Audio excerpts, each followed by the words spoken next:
What's up, YouTube? Welcome back to another video. Today is the day. Most of you guys know what I'm talking about already, but for those of you who do not, I am at the gynecologist. This is literally a transgender man's worst nightmare, and honestly, pretty much any patient that has to go to the gynecologist, nobody really likes it. And for those of you who don't know what a gynecologist is, it's pretty much a doctor for people who have a specific body part, which would be ovaries and a cervix, uterus, whatever you want to call it. And I don't like to say it's a doctor for women because in this day and age, we now know many types of people go there. Trans men, cisgender women, non-binary, all different sorts of people in between. And yeah, I fall in the category of having to go. And yeah, you just gotta do what you gotta do. Do I like going? No, I don't. But for me, my health comes before my transition. I cannot have a healthy transition if I'm not keeping the organs and body parts that I have healthy. And I know a lot of trans men get super dysphoric coming to the gynecologist, so they'll avoid it altogether. I know some trans people who haven't gone, and they're like in their late 20s, and you're supposed to go when you're sexually active or when you turn 18 typically, sometimes even younger. And I know people that have never gone, and that can be very dangerous. I mean, to each their own, but for me personally, I'd rather just take care of myself. I got the parts, I can't avoid it. It happens. But I came prepared. I am kind of anxious, a little shaky, and my breathing's a little bit off because I have really bad anxiety. But like I said, I came prepared. I brought my inhaler and I brought my CBD, which I'm about to take right now to take the edge off. Can you see it? Sorry, this stupid thing's in the way. But yeah, so let's take some CBD before we go in there. Half of my anxiety was just getting here. As most of you know, it's not very easy finding parking at hospitals because they have parking garages, and I almost got lost.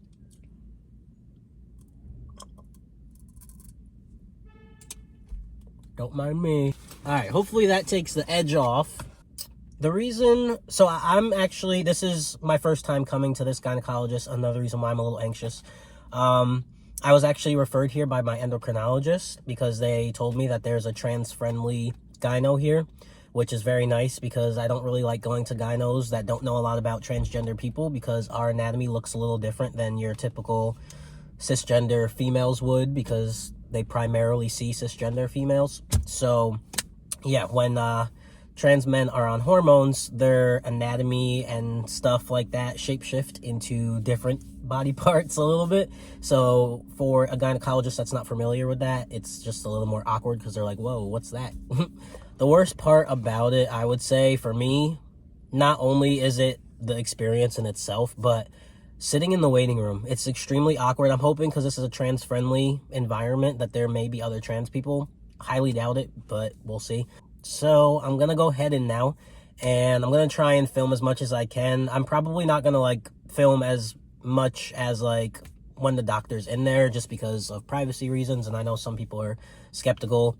I'm making this video really because I just want to show other trans men and other non-binary and pretty much anyone that has to go to this doctor that the experience, it is scary. Like, there's no hiding that, but it doesn't have to be a horrible experience. Like, at the end of the day, I'm walking out of there knowing I'm healthy and taken care of. So yeah, pray for me, and let's see how it goes.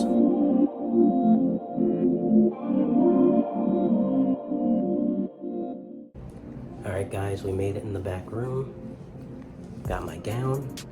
And now I'm just waiting for the doctor. They told me I don't have to put the gown on yet because I just want to talk. But yeah, when I was in the waiting room, they called me back by my birth name, and the silence was so loud. I'm not sure why they didn't use my preferred name. I even asked them if they could.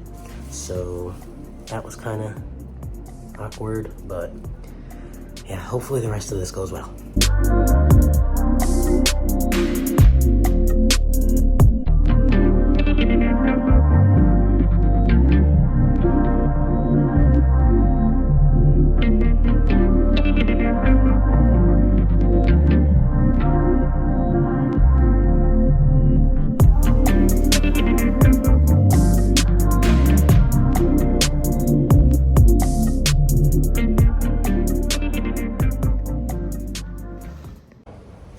did it, y'all. We did it. We did it.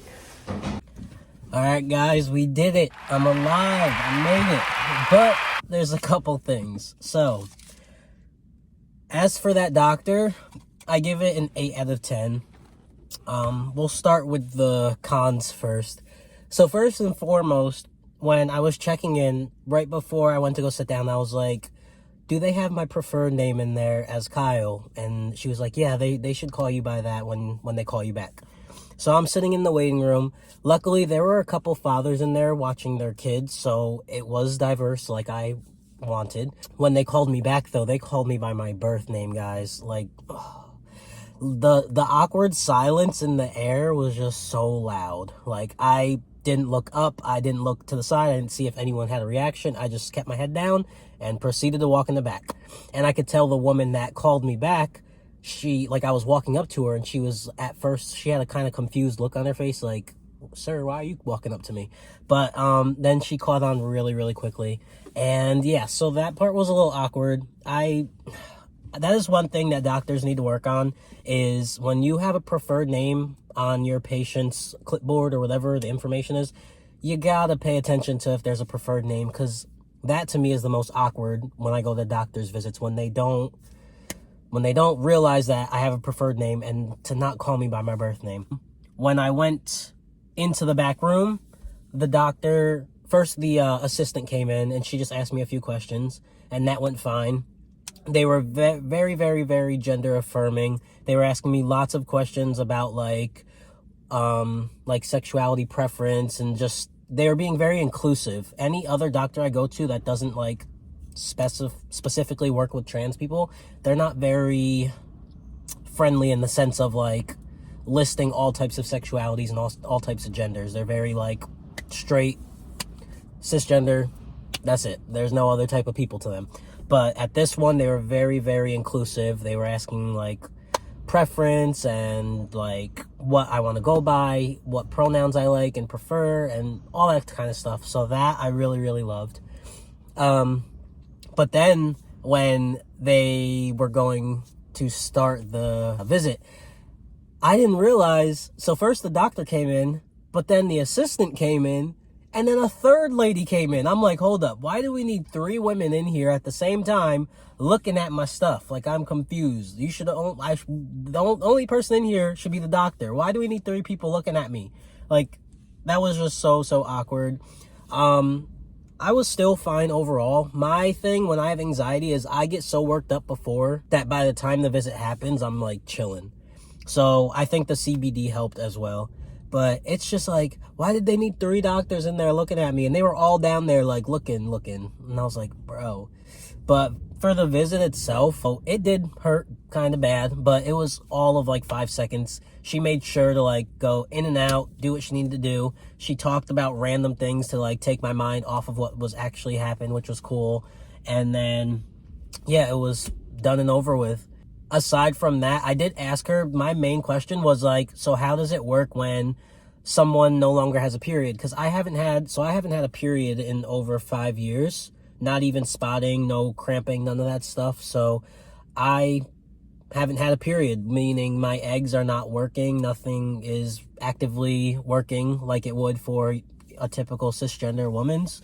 And so I was kind of concerned with like how that worked, because I haven't had a hysterectomy yet either. So my body is just not producing eggs and shedding eggs the way they're supposed to. But she said it's totally fine. The fact that you're on testosterone, it just means that your body is in like a menopause state, meaning that my lining is super thin, meaning I don't need to shed eggs and everything's good and dandy. But if I were to stop taking the hormones, then my lining would thicken back up and I would get a period again. But I plan on having my hysterectomy very soon. She asked if I wanted it done, and I do. I'm just mentally preparing myself for surgery again, because I hate surgery.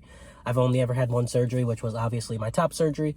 But yeah, I'm just mentally preparing myself for the hysterectomy, because I do definitely want it. It's just right now it's not a big deal to me because I don't have my period anyway, and that's the main reason I wanted a hysterectomy. So it's like, why have a surgery if you're not having an issue anyway? But it's healthy to have the hysterectomy, because then it just takes away certain types of cancers, and it can prevent certain types of cancers. I did good. I'm happy. Now I do have to go back to work, but I'm taking my time. I'm treating myself to some lunch because I did that. So let's get out of this parking garage because this was half of the anxiety in itself. And let's go get some lunch. I don't really know what I want, but we'll figure it out when we get there. Can I take your order? Hi, can I get a 6-piece Happy Meal? Sauce, side drink? Barbecue and high C? Huh? Barbecue sauce and high C? Side? Small. Side. Apple slices, extra fries? Oh, I'm sorry. Extra fries. Right at the window. You're supposed to. Thank you. You too.